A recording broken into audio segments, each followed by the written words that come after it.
ሰላም ተኸታተልቲ ናይዚ ቻነል ከመይ ትኾኑ ጽቡቕ ክትኮኑ ናይ ወትሩ ትምኒትና እዩ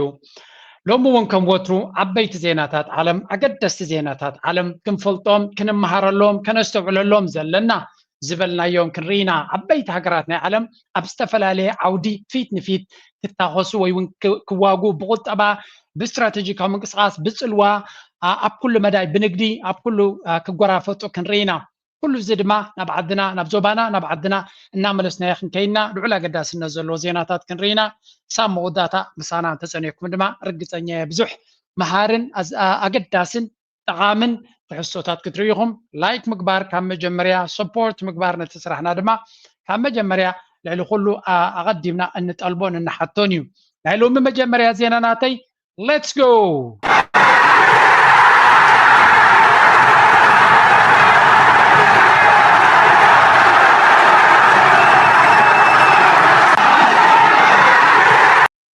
እንታይ ንርኢ ኣለና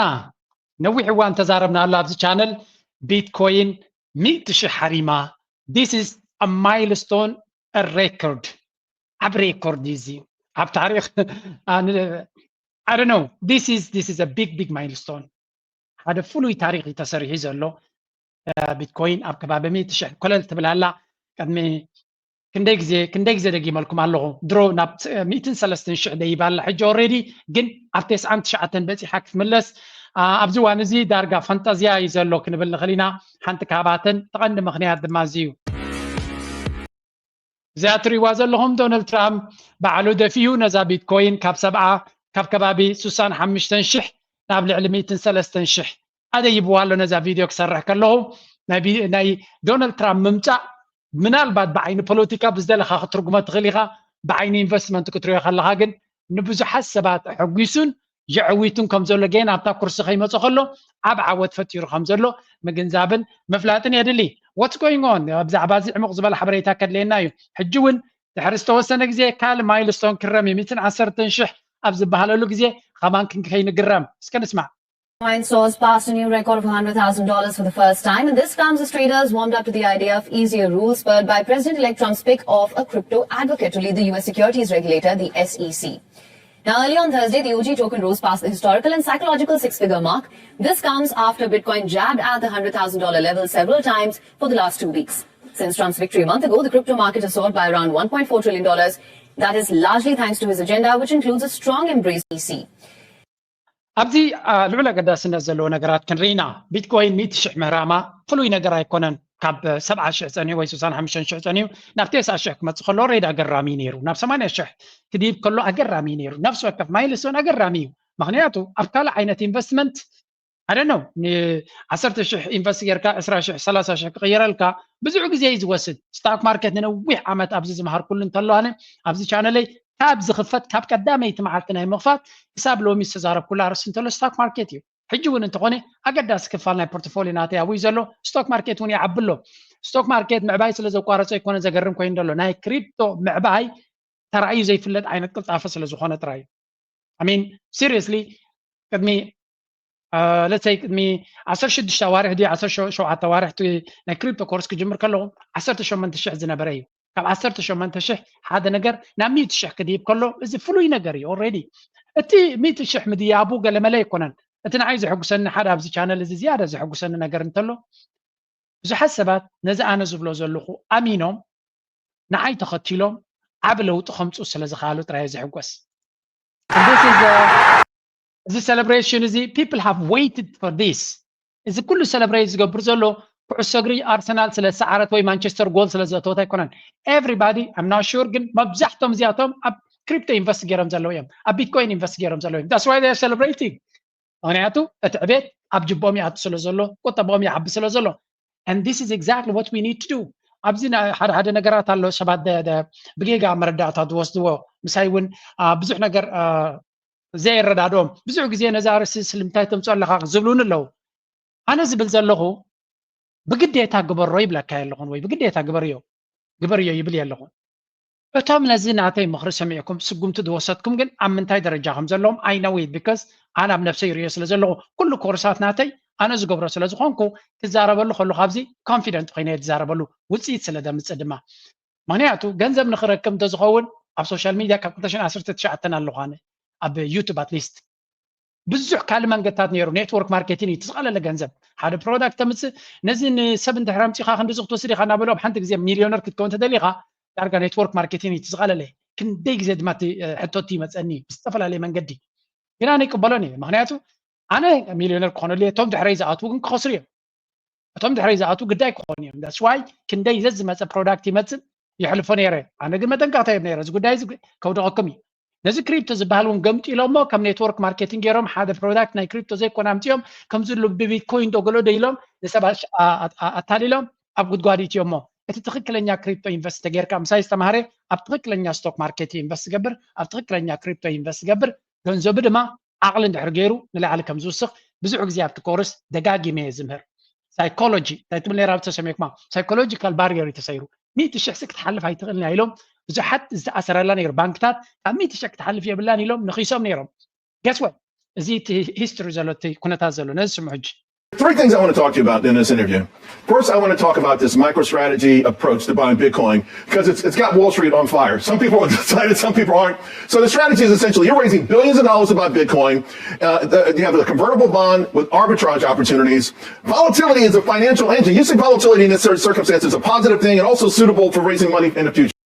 ሓደ ካብቲ ኣዛረበ ኮይኑ ዘሎ ወይ እውን ሰባኺ ናይ ቢትኮይን ማይክል ሴይለር እዩ ብመንገዲ ማይክሮስትራቴጂ ካብ ባንክታት ገንዘብ ብሕሱር ወለድ እናተለቅሐ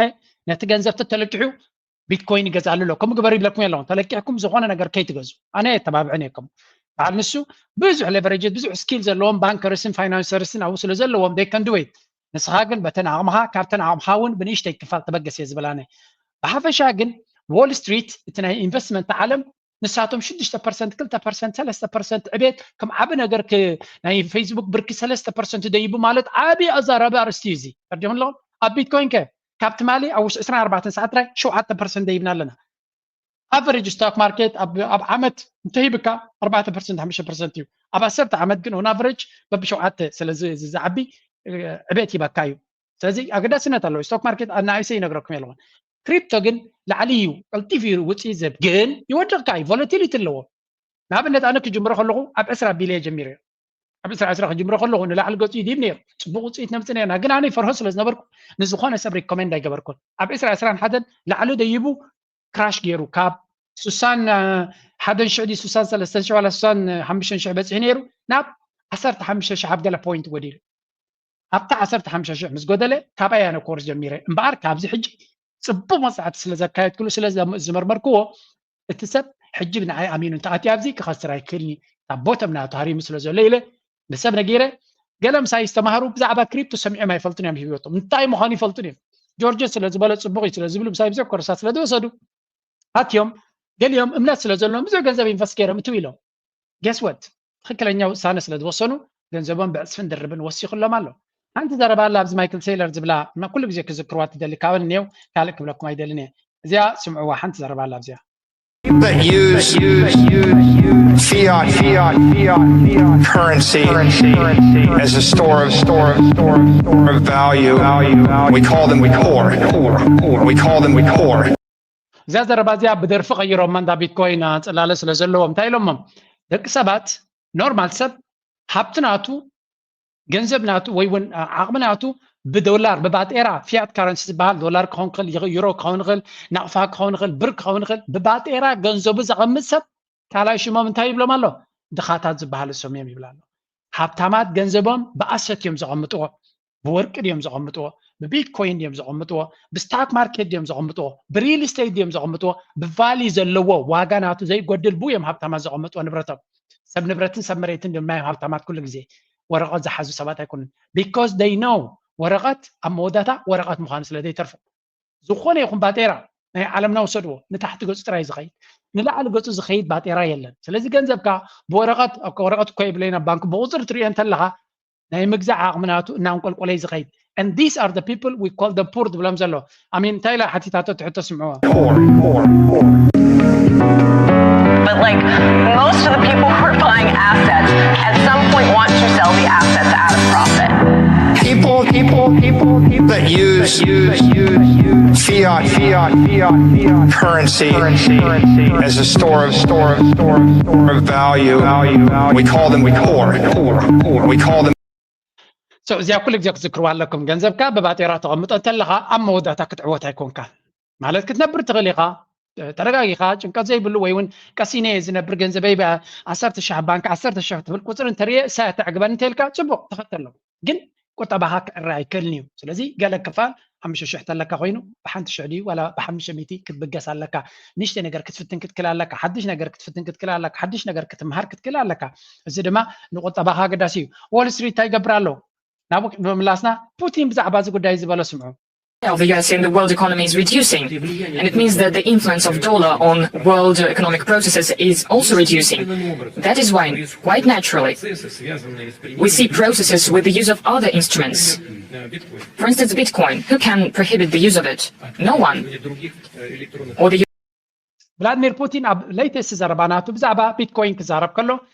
ዶላር ኣሜሪካ ስለትቋፀሮ ኣሜሪካ ድማ ንትፀልኦ ስለትምንዝዖት ገንዘብን ማኒፑሌት ስለትገብርን ሰብ ኣሚኑን ሓዋር ክሰርሕ ኣይክእልን እዩ ስለዚ ደቂ ሰባት ሃገራት ካልእ ምርጫታት ክጥምታን ኣይግድን እዩ ቢትኮይን ድማ ንኣብነት ብቢትኮይን ትጥቀምቲ ኮይንካ መን ከግደካ ይኽእል ኢሉ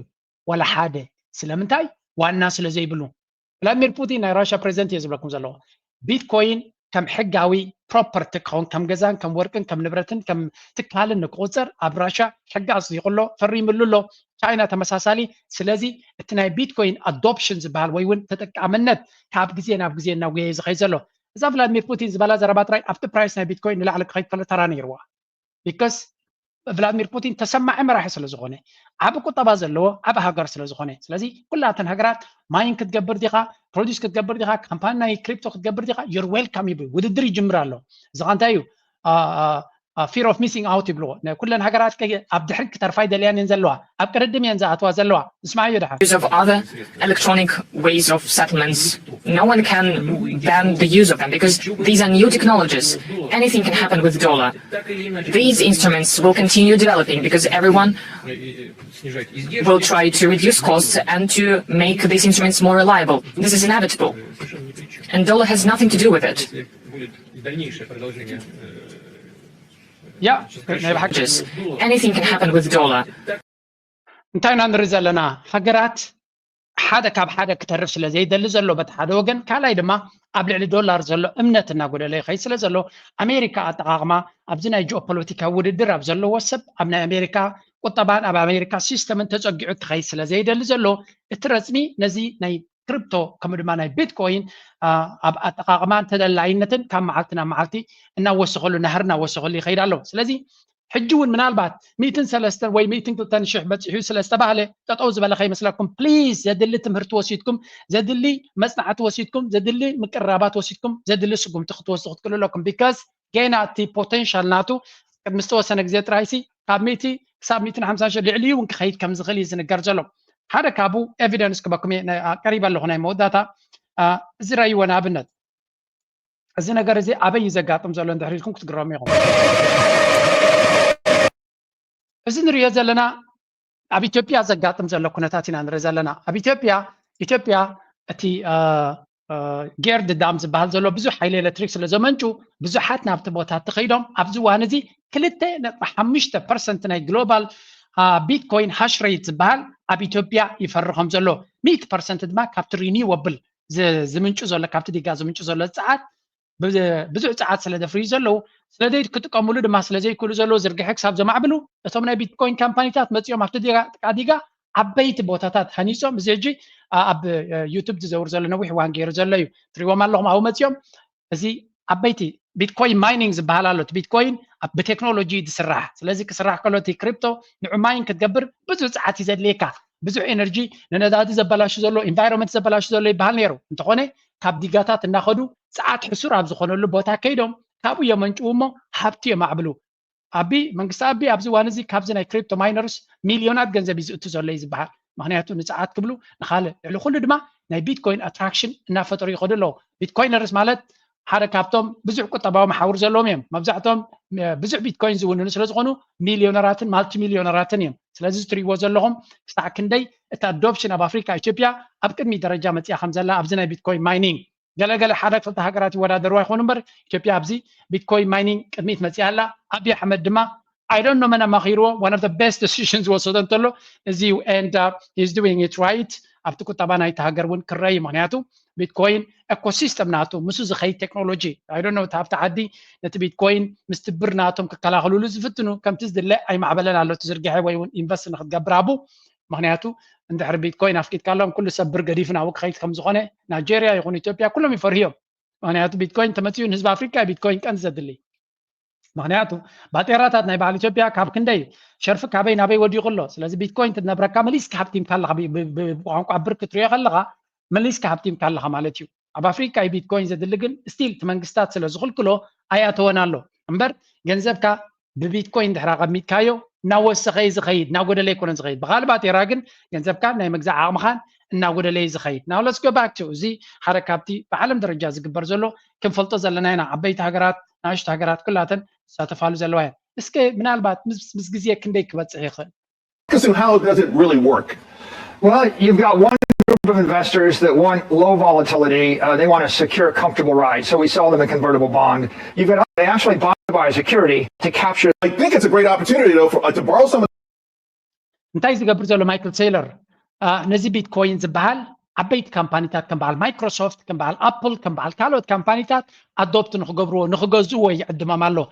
ናይ ግዜ ሕቶ እምበር ከኣትዎ እዮም ንሳቶም ድማ ምክንያቱ እተን ቢትኮይን ሒዘን ዘለዋ ካምፓኒታት ደምፅኦ ዘለዋ ውፅኢት ዕቤት ኣብቲ ናተን ብርኪ ይርእይዎ ስለ ዘለዉ ምስ ክወዳደሩ ስለ ዘይክእሉ ናይ ግድን ገለ ፐርሰንቴጅ ናይ ገንዘቦም እቲ ኣብ ቦንድን ኣብ ገለን ዘጥፍዎ ዘለዉ ናብኡ ከሰጋግርዎ ክፍትን እዮም ነቲ ዋጋ ናይ ቢትኮይን ድማ ንሰማይ ክትኩሶ እዩ ዝኩሉ ሕጂ ንሪኦ ዘለና ድሕሪ ዶናልድ ትራምፕ ዝያዳ ነቲ ስቶክ ማርኬት ነቲ ክሪፕቶ ንላዕሊ ዝወስዶ ዘሎ እቲ ኮርፖሬት ኣሜሪካ ወይ እውን እቲ ዎል ስትሪት ዝበሃል ሓድሽ ውሳኔታት ክህብ يحسب سلو زلو حنتي تراي كسمعكم يدهريو كنسجرينا. These slides to educate also the audience because not everyone knows the benefits. So obviously I wanted to start with this because it dovetails into the whole conversation of the fourth industrial revolution, this technology wave, digital capital coming right after, of course, the personal computer down to AI. What distinguishes this, the digital capital? Look, when we saw digital photos transform, a lot of people didn't get the fact that Kodak was going to get replaced by Instagram and Facebook, but they get digital photos. Digital capital is what happens when you're long assets around the world. First, okay, let's start with this from እዚ ትሪዎ ደለኹም ትምህርቲ ነቶም ኮርፖሬሽንስ ከመይ ገይሮም ብዛዕባ ቢትኮይን መረዳእታ ናቶም ክዓቢ ንሕና እውን ክንመሃሮ ስለ ዘለና እዩ እዞም ዝሓቶም ዘሎ ዝዛረቦም ዘሎ ኣበይ ኮይኑ ከይዛረበሉ ኣብ ፎክስ ሚድያ ማለት ሜይንስትሪም ሚድያ እዩ ኣብዚ እዋን እዚ ኩሉ እቲ ሜይንስትሪም ሚድያ ሲኤንኤንም ይኹን ቢቢሲኦም ብዛዕባ ክሪፕቶ ክዛረቡ ናይ ግድን እዩ ተሰማያ ርእሱ ስለ ዝኾነ መንእሰያት ዝፈትዋ ርእሱ ስለ ዝኾነ መንእሰያት እዮም ዝበፅሕ ቢትኮይን ዝውንኑ እቲ ፅቡቕ ነገር እዚ እዩ ኣብ መብዛሕትኡ ገዛውቲ ይኹን ገለመለ ናይ ቀደም ዓበይቲ ኮርፖሬሽናትን ገለመለን እዮም ሒዞሞ ቅድሚት ንሶም ስለ ተፈጠሩ ቢትኮይን ግን ኣብ ዘበና ዝተፈጠረ እዩ ኣብ ዘበንካ ዝተፈጠረ ትኾነ ገለ ነገር ክትሕዝ ክትክእል ኣለካ ድሕሪ 50 ዓመት እቶም ቅድሚ ሕጂ ዝነበሩ ወለዶ ኣብ ግዜና ስለ ዘይተወለዳ ይረኸብናዮም ክብሉ እዮም ንስኺ ግን ኣብቲ ዘበነ ተወሊድክ ስለ ዘለኺ ተጠቐመሉ ማይክል ሴይለር ብዙሕ ግዜ ዝብሎ ልክዕ ኒውዮርክ ክትህነፅ ከላ ከም ዝተወለድካ ጌርካ ወሰዶ ኣብቲ ዘበነ ኒውዮርክ ክትህነፅ ከላ ኣብቲ መንሓትን መሬት ንክትገዝእ ክቡር ኣይነበረን ኢሉ ሽዑ ዝገዝእ ሎሚ ናይ ካብ ወለዶን ወለዶ ከተማት እዮም ምክንያቱ እቲ ቫሊ ናይቲ ፕሮፐርቲ ሰማይ ስለ ዝኾነ ልክዕ ቢትኮይን ድማ ኣብ መንሃትን ትገዝእ ከም ዘለካ እዩ እናበለ ይዛረብ ነይሩ ኣብዚ እዋን እዚ ካብ ቁርብ ካብ መንሃትን ወፂእካ ኣለካ ዝበዝሒ ስለተገዘ ኣብ ገለ ክፋል ናይ ኒውዮርክ ወይ ገለ ትገዝእ ከም ዘለካ ገይሩ እዩ ዝገልፆ ሓንቲ ላብዚያ ተረኺበያ ብዛዕባ ዋጋ ክዛረብ The point is I got $100 million in New York City and I buy a building, I got to worry about someone slipping and falling on the sidewalk and a property tax. But if I can snap my fingers and tell a to move the money holding in your pocket and go to the How do we get there? What I'm saying is the wealth in the entire world is growing. You're saying in 21 years, $280 trillion.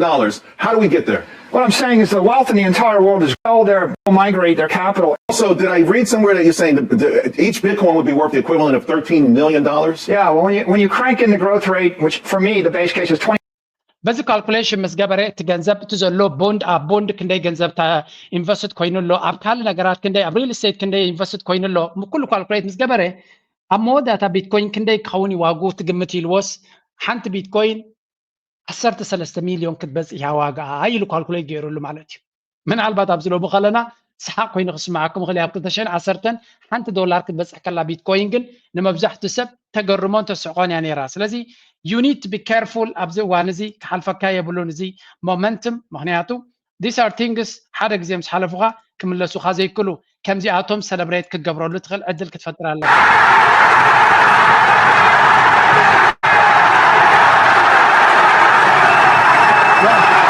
as you can see that there is a celebration from Saawati celebrate ዝገበርዎ እዚ እዚ ኩሉ ሰብ ተስተካክሎ ተመልክ ተላሎ ዕድላት ተረከሎ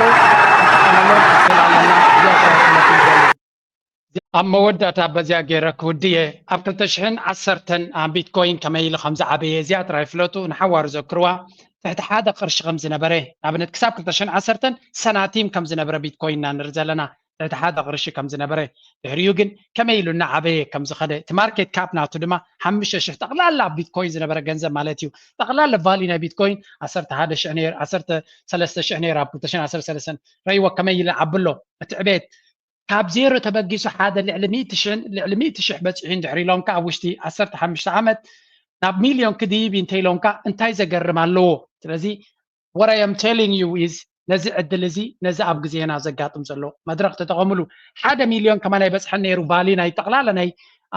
ቢትኮይን ሎሚ ኣብ 2 ትሪልዮን ደይብ ዘሎ ኣብዚ እዋን እዚኣ 2 ትሪልዮን በፅሒ ዘሎ ሚልዮን ከይ በፅሐ 2015 ረይዎ ፍርቂ ሚልዮን ኣይበፅሐ ነይሩ 2015 ፍርቂ ሚልዮን ኣይበፅሐ ነይሩ ብዋጉ ድማ ክንደይ ነይሩ 500 ከማይ ኣይበፅሐ ነይሩ ንሓንቲ ቢትኮይን ኢማጂን ኣብ ሓፂር ግዜ ናበይ ደይብሎ ብሕጂ ኸ ናበይ ክድይብ ይኽእል ነዚያ ጥራይ ክዝክሩለይ ዝደሊ ስለዚ already ረይዎ ኣብዚ and now we're talking about billions and trillions እቲ ማርኬት ካፕ ናቱ ስለዚ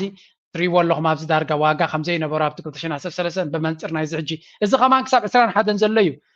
እዛ ቻርት እዚኣ ክሳብ 21 ዘሎ እያ ተርእየኩም ዘላ እምበር ናይ 24 ተርእያትኩም እቲ ላዕሊ ዘሎ ታሕቲ ክወርድ ምዃኑ ምክንያቱ 60,000 50,000 በፂሓ ነይራ ሽዑቲ 60,000 ዝለዓለ ሎሚ 130,000 ኦልሞስት ልዕሊ ዳብል ከይድ ኣሎ ስለዚ always remember ከጋጊኹም ዝፍትኑ ሓንቲ ዘይገብሩ ሰባት ኣነ እንታይ ጌርካ ትኽኢሎም ኣብዚ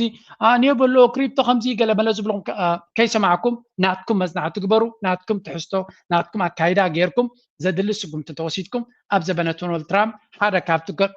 ኮለጌና ከይመፅእ ከሎ ዓብ ውፅኢት ክንረክብ ክኢልና ኣለና ከማይ የማስልኩም ክብለኩም ይደሊ ነቶም ዘለኹም ድማ ዓቕሊ ጌርኩም ከይዱ ንታሕቲ ክትወርድ ትኽእል ኢኻ 100,000 ናብ 95 ክትወርድ ትኽእል ትሕትኡ ዓቕሊ ግበሩ ኣይትሰንበዱ እዚኣ ኣድቫይስ ናተይ ናብቲ ዓለማዊ ዜና ክንሰግር ኢና ሕጂ Middle East, the U.S. Air Force carried out airstrikes in eastern Syria on Tuesday night. A-10 Thunderbolt ground attack aircraft, which were deployed in Syria, bombed militants that were preparing to launch large-scale attacks on American troops.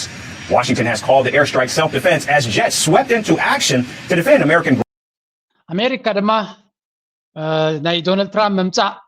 ነቲ ኩናት ጠጠው ከየብሎም ስለ ዝፈርሁ ዘለዉ ካብ ሓድሽ ካብ ኩናት ናብ ካልእ ኩናት እዩ ዘሎ ኣለዉ ኣብ ሱርያ ኣብዚ እዋን እዚ ኣብ ሱርያ ዘሎ ኩናት ኣሜሪካ ብነፈርቲ ኩናታ ናብቲ ኩናት ተሳተፍ ከም ዘላ ነቶም ትጥርጥሮም ሓይልታት ናይ ንኣሳት ክሕግዙ ክእሉ እዮም ዝበለቶም ሓይልታት ንዓታቶም ኣብ ምህራም ነፈርቲ ኣዋፊራ ከም ዘላ ተቕርቦ ዘላ ምክንያት መደበር ወታደራዊ መደበር ስለ ዘለዋ ተነዳዲ ትወስደሉ ዘላ ዶናልድ ትራምፕ ዝበሎ ማለት እዩ ንዕኡ ንምሕላው ሰራዊት ስለ ዘለዋ ብነፈርቲ ጌራ ነቶም ዕጡቃት ኣብኡ ዘለዉ ትሓርም ከም ዘላ ራሽያ ብነፈርታት ተሳተፍ ከም ዘላ ስለዚ ሱርያ እንታይ ኮይና ኣላ ሓንቲ መባእሲ ባይታ ኮይና ኣላ ማለት እዩ ኣብ ዩክሬን ራሽያን ኣሜሪካን ሓይሎም ዝረኣይሉ ዘለዉ ኮይኑ ፀኒሕሎ ሕጂ ድማ ኣብ ሱርያ ምክንያቱ ሱርያ ልዑል ኣገዳስነት ዘለዋ ብዙሕ ፀጋታት ዘለዋ ሃገር ስለ ዝኾነት እቲ ፕሮክሲ ዎር ካብ ዩክሬን ናብ ሱርያ መፅኡ ኣሎ ሕጂ እውን ኣብዚ ፊት ንፊት ኣሜሪካ በቲ ሓደ ራሽያ ድማ ምስቲ መንግስቲ ከምኡ ድማ ኢራን ራሽያ ክትብል ከለና መንግስቲ ናይ ሱርያ ባሻር አልኣሳድ ዝመርሖ ዓዲምዎም ሓግዙን ዝበሎም እዩ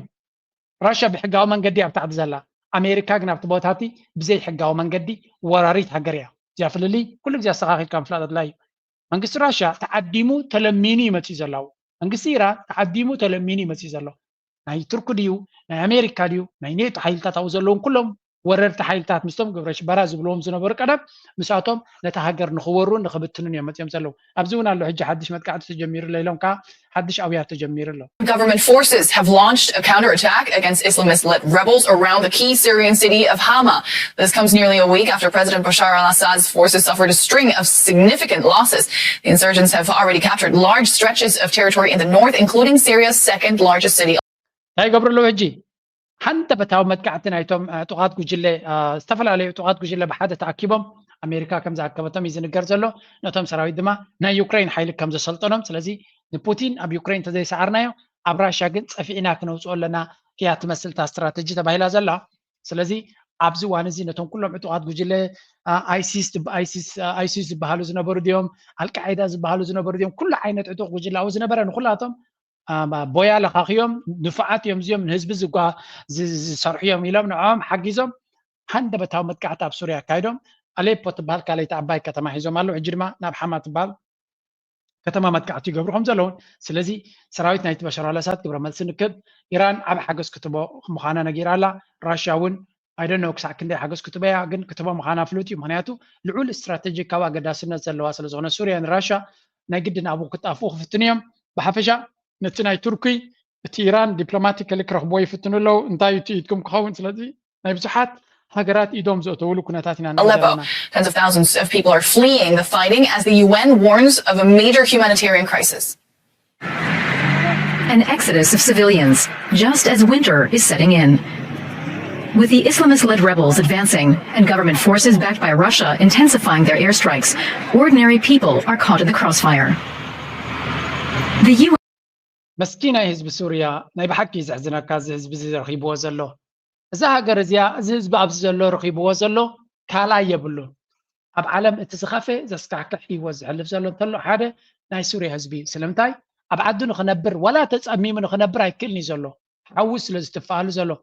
ነፈርቲ ኩናት ናይ ኣሜሪካ እዩ ዝብለኩም ዘሎ ነፈርቲ ኩናት ናይ ራሽያ ነፈርቲ ኩናት ድሮናት ናይ ኢራን ድሮናት ናይ ቱርኪ ምዕቡል መሳርያታት ኣብ ርእሶም እናወረደ እቲ ኣብ ከተማታቶም ወሪዱ ዘሎ ዕንወት እንተትርእይዎ ሪኢኹም ኣለኹም ርግፀኛ ናይ ብሓቂ እዩ ዘሕዝነካ እዚ ድማ እንታይ እዩ ኣብዚ ቻነል እዚ ኣነ እንታይ ዝዛረብ ኩሉ ግዜ ካብ ታሪክ ክትመሃር ኣለካ ካብ ኣብ ካልእ ዓለም ዘጋጥም ዘሎ ኩነታት ክትመሃር ክትክእል ኣለካ ክትመሃር ክትክእል ኣለካ ክንመሃር ክንክእል ኣለና ስለምንታይ ከምኡ ኮይኑ ምክንያቱ ህዝቢ ኣብ ናሕትሕዶም ፍቅሪ ኣብ ናሕትሕዶም ቅርሕንቲ እናገበሩ ፅልእ እናገበሩ ፅልእ እናተጎስጎሰ ሓድነት ናይቲ ሃገር ሃገራውነት ናይቲ ሃገር እናጎደለ እንድሕር ከይዱ ከም ገለ ስርዓታት መንግስቲ ክቃየር ከሎ ወይ ንእሽተይ ሃዋ ክፍጠር ከሎ እቲ ቅርሕንቲ እንታይ ዝገብረካ ናሕትሕትካ ከም እንስሳ ከም ትቃተል እንስሳ ከም ይቃተል እንስሳ ገለ ፖይንት ይፈላለዩ ናይ ደቂ ሰባት ጭካነ ግን ካብ ናይ እንስሳታት ትብርትዕ እዩ ስለዚ እቲ ንሪኦ ዘለና ጭካነ ናሕትሕትካ ጎርባብቲ ሓደ ህዝቢ ዝነበረ completely ምስ ጎረቤት ሃገር ወይ ምስ ካልእ ጓናኻ ኮይንካ ነቲ ሓውኻ ወዲ ሃገርካ ትጭፍጭፎ ማለት እዩ እዚ ኸ ሃይማኖታዊ ቤዝ ክትጥቀም ትኽእል ኣውራጃዊ ቤዝ ክትጥቀም ትኽእል መበገስ ማለት እዩ ናይ ዓሌት ቤዝ ክኸውን ይኽእል ናይ ኤትኒክ ናትካ ክኸውን ይኽእል ኩሉ ዓይነት መሰረት ተጠቂምካ መጋበርያ ናይ ቶም ብላዕሊ ዝፃወቱልካ ዘለዉ ደሞም የፍስሱ ኣለውን ይጠሙ ኣለውን ደቆም ካብ ትምህርቲ ይዕፀቡ ኣለውን ደቆም ንስኻ ግን ኩሉ ነገርካ ትኸስር ዓድኻ ተባድም እዚ ሱርያውያን ረኺቦሞ ዘሎ መዓት ፀጋታት ዘለዎ ሃገር እያ ነይራ Our office has documented a number of extremely concerning incidents resulting in multiple civilian casualties, including a high number of women and children, stemming from attacks by both Hayat Tahrir al-Shams, or HTS, and by pro-government forces. Of particular concern is the ሓንቲ ክነግረኩም ዝደሊ UN ከምዚ ኢሉ ተዛሪቡ ከምፃልካ ዝኽእለው ከምዚ የለ ምግንዛብ ከድልየኩም እዩ ኩሉ ግዜ ክዝክርዋ ዘለኩም እዛ ዘረባ እዚያ I agree with you that it's absurd because what has it gotten us? $7 trillion of war spending, massive debts, and chaos throughout the Middle East, from Libya, Syria, Iraq, Lebanon. It's complete bloodbath for more than 25 years now. And so it doesn't accomplish anything. I think it's extremely naive. And I think it's extremely wrong-headed. And I blame Netanyahu for it. He spelled it out. It's his strategy. دحنتو بروفيسور جيفري ساخص حدا كابتوم نتحكي كي تحلله ليتم معلتن زسعرن ززرب زسبخن زلي 7 تريليون ገንዘብ كم دما معات وصاي معات اصوارات اوصيخا انتي فتير كاب زحلف 25 عامታት ኣብዚ ዞባ ማእከላይ መብራቕ ኢልዎ ሞትን ስቃይን ኸፈቲርካ ሃገራት ዑያ ዝነበረ ህዝቢ ዝመሃረለንን ዝሕከመለንን ዝነብረለንን ዝነበረ ሜይቢ ፐርፌክት መንግስቲ ነበሮምን ሜይቢ ዲሞክራሲ ነበሮምን ህዚ ሕጂ ዲሞክራሲ ሱርያ ወሪዳቶ ዘላ ዲሞክራሲ ክትረክብ ያ ከምዚ ኢላ እንተኢሎም ካሰብ እንታይ ክብል ዝኽእል ክስሕቕ ጥራይ ዝኽእል ክነብዓሎም እዩ ዝኽእል እንታይ ዝመስል ዲሞክራሲ እንታይ ዝገብር ዲሞክራሲ እዚ እንታይ ክገብረልካ ዲሞክራሲ ትምህርቲ ዲ ክኾነካ መግቢ ዲ ክኾነካ ክዳን ዲ ክኾነካ መድሃኒት ዲ ክኾነካ ሕክምና ዲ ክኾነካ ነው ናፊንግ ኩሉ እዚ ሃብትናትካ ካልኦት ንኽሰርቅዎ ንስኻ በዓልኻ ኣፍትገ ኸፊትካ ክትቦም ከለኻ ከምዚ ሊብያ ኮይናቶ ዘላ ማዓት ፀጋታት ነይርዋ ሎሚ እቲ ፀጋታቶም ኣበይ ከም ዝኸይድ ኣይፈልጡን እዮም ባይ ዘ ወይ ናይ ሊብያ ፀጋ ናይ ኢራቅ ፀጋታት ንኣብነት ኢራቅ ነዳዲ ኣለዋ ማዓት ነዳዲ ኩሉ እቲ ገንዘብ ኣብ ኣሜሪካ እዩ ዘሎ ኢሎም እቲ መንግስቲ ናይ ኢራቅ ነቲ ገንዘብ ናቱ ካብ ነዳዲዩ ዝሽየጥ ዘሎ ከይዱ ኣብ ኣሜሪካ ለሚኑ ሃቡና ምስ በሎም እንታይ ገብሮም እስከ እቲ መንግስቲ ናይ መንግስቲ ኣሜሪካ ካሽ ገይሩ ይዝቦም ገንዘብ ብክሻ ገይሩ ይሂቦም እዚ እንታይ እዩ ምስርቂ ነቲ ብልሽውና ዝዕድም መንገዲ እቶም መራሕቲ ኣብ ብልሽውና ከም ዝቆማጥዑ ይገብሮም ሽዑ ቡ ገይሮም ኣብ ብልሽውና ዝኣተው መራሒ ድማ መሳርሒ ክገብሮ ቀሊል እዩ ከምዚ እናገበሩ ድማ ሃብትናቶም ናይ ሱርያ ዶናልድ ትራምፕ ነጊርኩም ኣብ ዝምፅልኩም ነይረ እቲ ነዳዲ ዘሎ ቦታ ኣሜሪካ ሒዛቶ ዘላ ናይ መነዳዲ እዩ ናይ ሱርያ እዩ ነይሩ ስለምንታይ ከምኡ ኮይኑ ምክንያቱ እቶም ህዝቢ ስለዘይለበሙ ንሓትሕዶም ስለ ዝተዋግኡ ነቲ ፀላኢ ከም ድሌቱ ንክገብራ ነቲ ዓዲ ዕድል ስለ ዝፈጠሩሉ እዩ ስለዚ ኩሉ ግዜ ምስትውዓልን ኣስተውዒልካ ምኻድን ከድልየና እዩ ብሽም ዴሞክራሲ ደለለኹ ለውጢ ይደለለኹ ከምዚ ይደለለኹ ኢሎም ኣርሲኖምካ ዓድኻን ህዝብኻን ኣብ ዋጋ ዕዳጋ ክትእቱ ርኢና ኢና ድማ ንኤርትራ መንግስቲ ኤርትራ ንክፈርስ ኤርትራ ክትውረር ዋላ ኣስመራ ሕፃ ዘይትኸውን ዋላ ከምዚ ዘይወስድዎ ናበሉ ዛረብዎ ዝነበሩ ስለምንታይ እዩ ኦሬዲ ዝተሸጡ ሰባት ስለ ዝኾኑ ተርዲኹም ኣለኹም እቲ ናይ ትግራይ ሓይሊ መፅዩ ኣስመራ ክወስዳ እንተበልና ኢትስ ኦኬ ፀገም የብሉ ናበሉ ይጉስጉስሉ ነይሩ ነቲ መንእሰይ እንታይ ማለት እዚ ከዓ ልመዶ ክትግዛእ እንድሕር ኮንካ ተለማሚትካ የፅና ከተለማምዶ ክትከላለካ ተዝብግር ከይብሎ ቃልሲ ከይጅምር ኩሉ እቲ ሲስተም እዚ ንሪኦ ዝነበርና ኩሉ ባይ ዲዛይን እዩ ንድሕሪት ንክመልስዎ ነቲ ህዝቢ ኤርትራ ማለት እዩ ኣነ ከ እንታይ ዝገብር ዘለኹ ኣብ ኤርትራ ኣይወደቕናን ኣለና ጌና እቲ ቀንዲ ግን ኣብ ልዕልና ኣንጠልጢሉ ዘሎ ኩነታት በቲ ከባቢና ኣገለ ክፋል ሕብረተሰብና ድማ ኣትዩ ዘሎ ቫይረስ ፀርዩ ክወፅእ ክኽእል ኣብ ደገ እዩ ዘሎ ውሽጢ የለን ኣብ ደገ ዘሎ ቫይረስ ግን ብዝተፈላለየ መንገዲ ከም ፅቡቅ ነገር ኮይኑ ከም ሰናይ ነገር ኮይኑ ከም ዝድለ ነገር ኮይኑ ኣትዩሎ እዚ ከዓ በብሓደ እናምሓቁና ክንወስዶ ኣለና ሱዳን እንታይ ትኸውን ኣላ የመን እንታይ ትኸውን ኣላ ሶማል እንታይ ትኸውን ኣላ ኣብ ጎረቤትና ርሕቅ ኣቢልና ድማ ሱርያ እንታይ ትኸውን ኣላ ሊብያ እንታይ ትኸውን ኣላ ኢልካ ኢራቅ እንታይ ትኸውን ኣላ ኢልካ ዘይትሓስብ ድሕሪ ኮንካ ምናልባት እቲ ፕሮፓጋንዳ ዝገብረልካ ዘሎ ክትሓስብ ስለ ዘይደልየካ እዩ ብትክክል ድማ መጋበርያ ናቱ ኮንካ ኣለካ ማለት እዩ እዚኣ ጥራይ ከተስተውዕሉ ኣለኩም We've tried it. We've done what he said. We're doing it today again in Syria. It's a disaster. It's time to say, run your own country, we'll run our country. That's my view. In 2018, we both wrote pieces about the situation in Syria then. I wrote mine for the Daily Mail. This is after a suspected chemical weapons attack in Douma in Syria, left dozens killed, including many young children. I said that the use of chemical weapons by Assad was on Obama's conscience, and it would ultimately embolden only one man, Vladimir Putin. You said on your website at the same time, the US and its allies should face reality and accept the persistence of Assad's regime, despicable as it may be. Yeah, one thing, by the way, Piers, and honestly, you don't know and I don't know, there's a very significant argument among very knowledgeable people that the chemical weapons was a false flag. And if you know American foreign policy... ኣብዛ ዘረባ እዚኣ እንታይ ብሎ መሲልካ እቲ እንግሊዛዊ ጋዜጠኛ ካብ ፕሮፌሰር ጀፍሪ ሳቅስ ኣሜሪካዊ እንዲ ካብኡ ኣሜሪካዊ ክኸውን ዝፍትን ኩሉ ግዜ ማለት እዩ ንሳቶም ድማ ይምህርዎ ፕሮፌሰር ጆን ሜርሻይመር ይኹን ፕሮፌሰር ጀፍሪ ሳቅስ ኩሉ ግዜ እዮም ዝምህርዎ ግን ክመሃር ኣይደልን እዩ ምክንያቱ ገይሩ ኣንፃሮም ብምዝራብ ስለዝኾነ እንታይ እዮም ዝብልዎ ዘለዉ ኣብ 2014 እንዲ ገለ እቲ ባሻር አልአሳድ ኬሚካል ዌፐንስ ተጠቂሙ ይብልሎ the same weapons ዩክሬን ክጥቀሙ ከሎ ፀገም የብሎምን ክብዎ እውን ፀገም የብሎም ክላስተር ቦምብስ ከለ ይሕግዝዎ ኣለዎ እዮም ዩክሬን ሓደ ካልኣይ እቲ ተባህለ እውን ሓሶት እዩ ዝብሎ ዘሎ ነቲ ጉዳይ ብቐረባ ዝፈልጥዎ ሲአይኤ ባዕሉ ተኪሱ ነቲ ኬሚካል ዌፐንስ ሱርያ ከም ዝተኮሶ ኣብ ህዝቢ ከም ዝተኮሶ ገይሮም ከም ዝሸጥዎ ኣብዚኣ ብዛዕባ እዮም ዝካትዑ CIA ድማ ነዊሕ ታሪክ ናይ ከምዚ ከም ዘለዎ እዩ ዝገልጸሉ This is why Obama didn't go farther because it was laid out to him. This was not even Assad doing this. This was the are actually their MO. Are you seriously suggesting, are you seriously suggesting that Barack Obama and his government and the CIA under his tenure launched a chemical weapons attack on Syrian people, killing a lot of civilians? Do you seriously think that's what happened? Oh, I'm not saying that Obama did it. Most of the time when the CIA does things, the presidents have no idea what the CIA is doing. But you think the CIA would launch a chemical weapons attack simply to smear Assad? Of course it would. Are you kidding? It's done much worse than that. So, taiblozi. So CIA si abtet marhnat nay Obama si chemical atswar ab Syria to kususi Syria gera to kibli khalil kat amnilo. Kawz gadet kgabr qal CIA na America ilwo. እዚ ክገብሩ ከሎ ድማ ፕሬዚደንት ኣዚዝዎም ኣይኮኑም ባዕሎም እዮም ዝገብርዎ እቲ ውግእ እንተደልዮም መንሳቶም እቲ ፕሬዚደንት ክቃወሞም ተጀሚሩ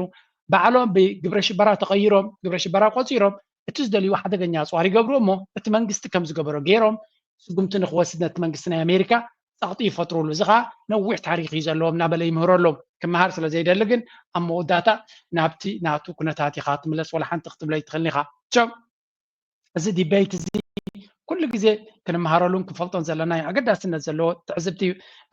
تمرتي زي كاب عبيت لي كاونتنا عالمنا نامريكا قدام بوش تازفلتا منقسنا امريكا بغرب ازفلتو بروفيسور جيفري ساغس ابزع دبلوماسياو سراح توافير زنبره بزع ارتيكل تصحافه مصحفه تصحافه ليكيو لذي نامريكا لعليو تقربني ازبلكا ايرتراون تل حساو سلازغونه تراي حساوي كابزن لا على خد قربي تخلنيا كابزن لا على امريكا يفلط ملاخ يزبلكا حساو متالل سلازغونه حساوي خبلو زيات راينا نبلغ تقاقي خاد يكونس حساوي خاتبلو معناته تقاقي خان تبلو داي فلت انت قيني دايما دايلو كغاغي كان سرغن حساوي متاللي طراي خاتبلو كاليتي حنت فيديو كبكم يابزي ذا فيديو زياده ما اب استفلالي او غزي خن سمعينا حنتي امريكا لنكنه ناب افريقيا خيدوم نيرو اسك سمعوا مابزي in support of the development of the Lobito corridor. Tanzania views the Lobito corridor as an integral part of a broader strategy to enhance connectivity in Africa. We also appreciate بريزنت جو بايدن نافريكا ناب انغولا خيد نيرو تنزر كاب حيل اكيبو ناب انغولا خيدو نتندادن صقاتا توزلوان بقى دبلوماسي قبر له خيلو مسوم كساماي له خيد نيرو دحريو دما مس كونغو زامبيا تنزانيا زركبو نعتاتم كلن زت امر حدا مسمر لبيتو كوريدور زبال كنجبرنا يلون كلو ابتو على ناي كونغو مراحلو ناي وكيل ناي تنزانيا لو كمو ناي ناي انغولا بزلو لو كزارب خلو بايدن تاجرو فكيسو ساتم حساباتهم بلبهم تمسيتهم يزاربلو اسو كاسو سيدو of course هيتحزلون يخا جو بايدن ام نفسه كف بابليك ابيرينج اخيبا وعلى كبر كنا دقاسي زوزو تعد مايو اسو سلا زحمغه وي ون حماق سلا زغونه وي سنف سلا زغونه يكون ابتعد متي انا ونكم كم يخون I don't know زما كحيكون انتي زحرقا كان زحزنا كان قال سلامتاي كم زعينه زلو سب ابز سلطان زكو فابيلو مالو عند زحزن كفالغه نزل سبزي توسخ 4 عامات بريزنت امريكا خغبرو ليتم عالتني سعر نيرو تريولو امين مغشا تبعيلو كيدوسي ابتي كان ركب زبال زلو دقاسو سيدو سمعوني the fact that the implementation of the project will provide important opportunities for Africa's development in sectors such as agriculture, renewable energy, digital transformation, trade and logistics along the corridor. Tanzania is already undertaking internal consultations aiming at aligning this project. لما يوم تزارب زلو اوف كورس تسكيفهم يا مساكين جو بايدن بعد كاسو سيدو نساتهم دما حساباتهم من بهغومن يغلصلو كم زخن قبرنا حسبالنا كم زخن كون حسبالنا يبلو اتصقام جن دقاس لزوسودت مراهي اي دونت نو تمستاتهم ناتو اسيستانت قلمله دي سوم دوسن مبزعت غزي نساتهم يسمعوهم سلازلو نعم يزاربلو ذا فيديو زياغن تحزن فيديو خينايا كزور قنيا زلا ابزيا خانتي ازياس كسمعوا colonialism and neo-colonialism become very difficult. The neo-colonizer has also recruited people within your ranks. They have trained your army. They have indoctrinated your army. So you fight and move 2 steps forward, but you are moved several steps backwards. And that is why the fight is not easy. زربازيات بوغيركم اكتكم مسؤول لكم ابدرار فور افريكا بانجلش كان ورد لكم هنا تايز بزل بروفيسور لومبا كلهم مهورات ناتنا وتهدراوي كونفرنس يزارم نيرو جنرالات كونريلات كل وتهدراو معارك زلو من افريكا زبصحو مني ميرو ميلو جزايناتهم زنبره فرنش تزارب تقينو او فرنسا يونيفرسيتي تماهيرو ميلو انجليش بازارب تقينو او انجليش نا امريكان تماهيرو اتزمركا زلو حيلي انت يزمركا معبول كوين كان مسوك تودادرا يكون زمركا يلو انت دا تجزاين خد كوني زمركا ስለዚህ እትወታደራው አቃውማ ስትራክቸር ናትና ፖለቲካዊ አቃውማ ናትና حيالات كوينا نخوص زي كونه زمهرنا زلو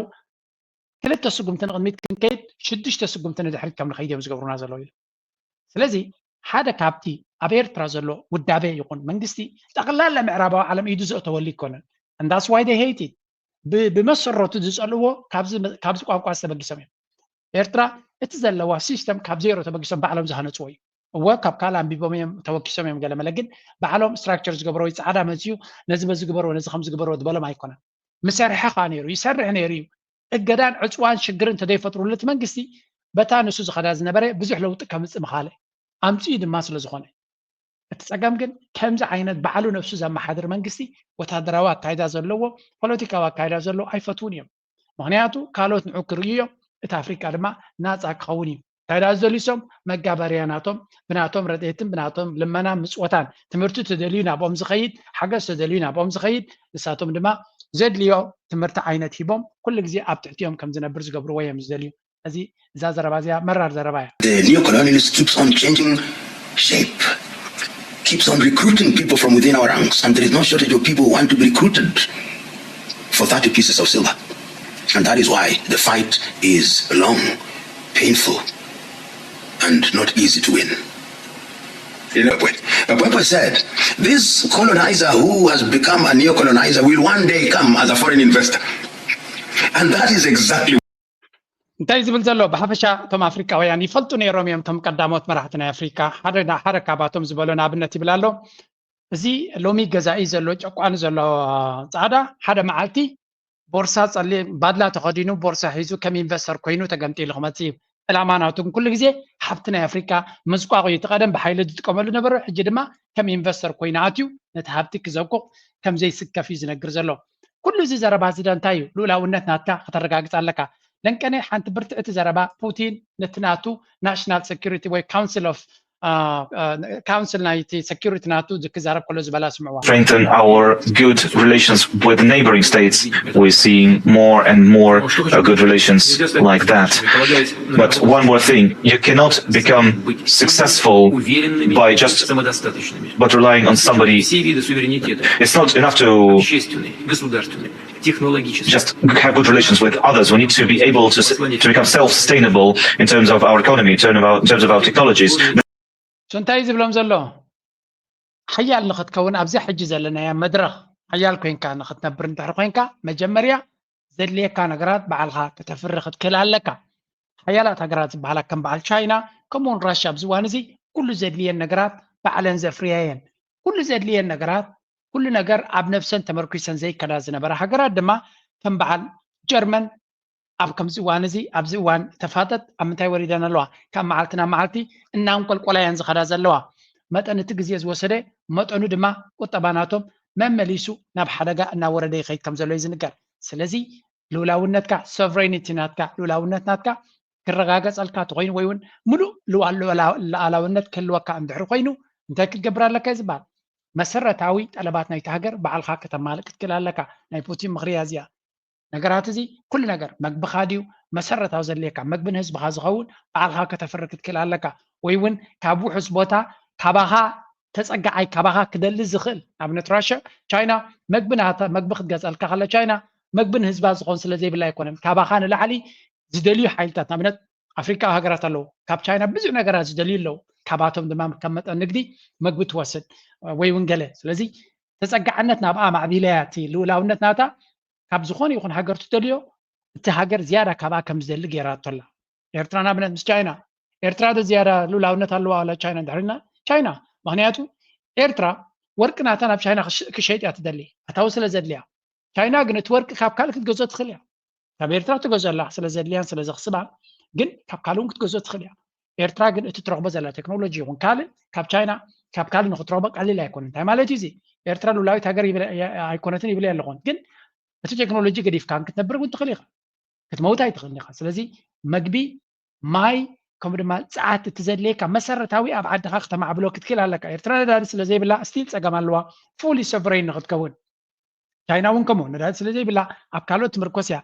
ግን ከም በዓል ራሽያ ዝኣመሰለ ሃገራት ሙሉእ ብሙሉእ ዘድልየን ባዕለን ከማልኣ ዝቃለሳ ዘለዋ ሃገራት ኢና ንርኢ ዘለና ኦኬ ንቐፅል ናብ ዞባና ገዝና ክናቱ ኢና እንታይ ኣሎ ኣብቲ ዞባና ገለ ብኢትዮጵያ ክንጅምር እስከ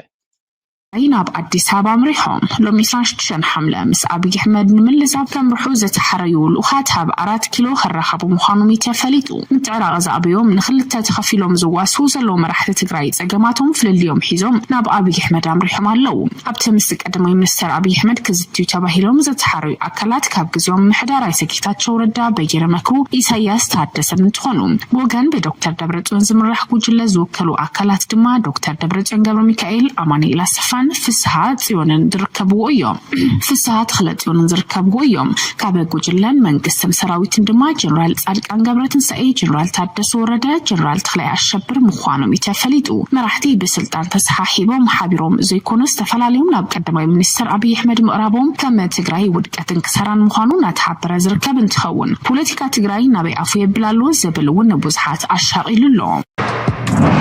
ኣብ ትግራይ ዘሎ ፖለቲካዊ ቅልውላው ክልቲኦም ሕወሓት ናብ ሓደ ክመጹ ብኢድ ኣታውነት መራሕቲ ሃይማኖት ኮኑ ካልኦት ኣካላት ክላዘቡ እዮም ጸኒሖም ብፍላይ እውን ኣብ ዝሓለፉ ሰሙናት ብዶክተር ደብረጽዮን ገብረ ሚካኤል ዝምራሕ ጉጅለ ናብ አዲስ አበባ ኣምሪሑ ፕሬዚደንት ጌታቸው ረዳ ድማ ትግራይ ናብ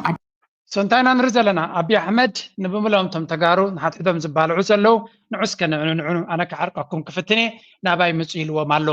እዚኣ ፃውዒት እዚኣ ድማ ብብዙሕ ነገር ክትንተን ትኽእል እያ ምዚ ኣብዚ እዋን እዚ ኣብ መንጎ ኤርትራን ኢትዮጵያን ዘሎ ኩነታት ኣብ ግምት ብምእታው ተጋሩ ኦልሬዲ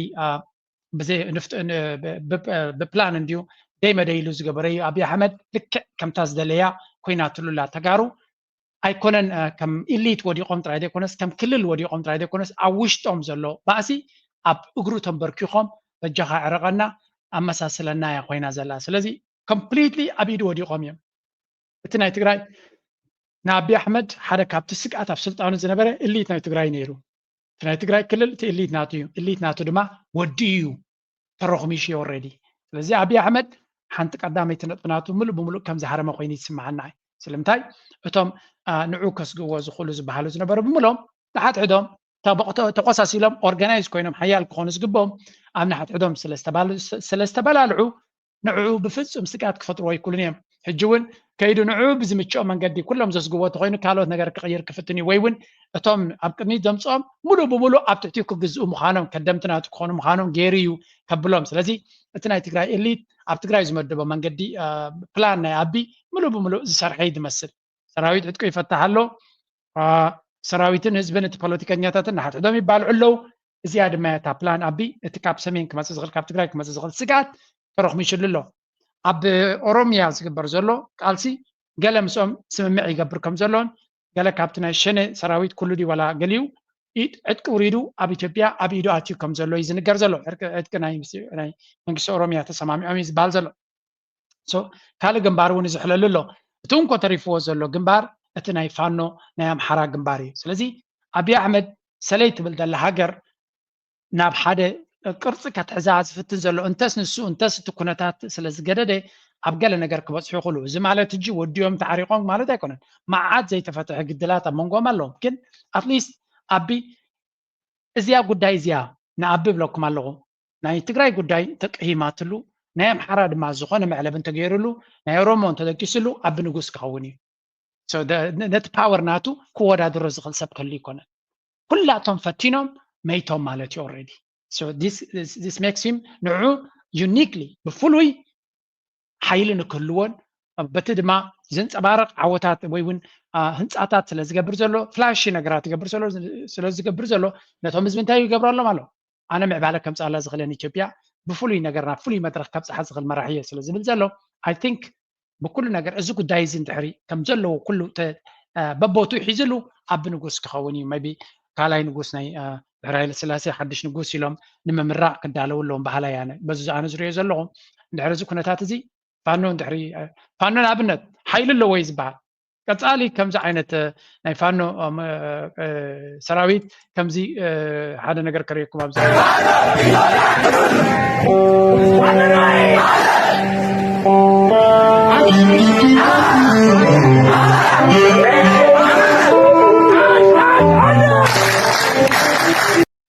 እዚ ፋኖ እዩ